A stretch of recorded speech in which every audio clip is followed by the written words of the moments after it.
Prawns curry చూద్దామా. First France మంచిగా నీట్గా కడుక్కోవాలి.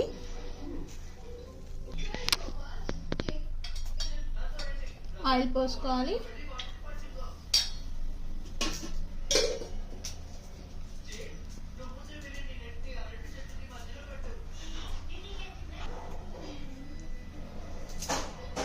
పసుపు వేసుకోవాలి. ఫ్రాన్స్ కొంచెం కొంచెం వేసుకోవాలి.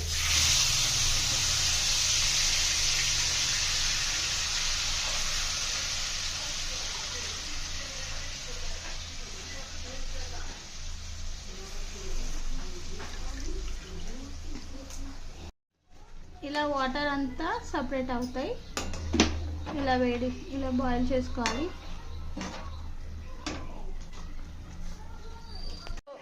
ప్యూరీ లాగా టమాటా కొంచెం ఫ్రై చేసుకొని మిక్సీ పట్టుకోవాలి.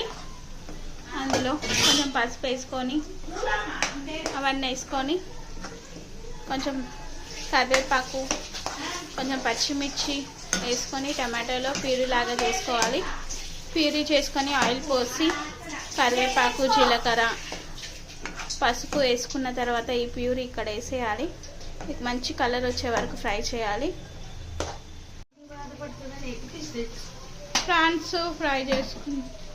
ఫ్రాన్స్ వేసుకోవాలి.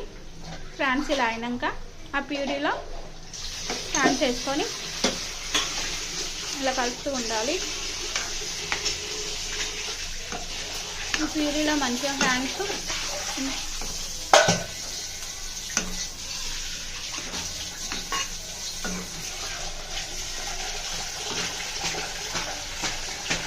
వేసుకొని కొంచెం ఫ్రై అయిన తర్వాత కొత్తిమీర వేయాలి.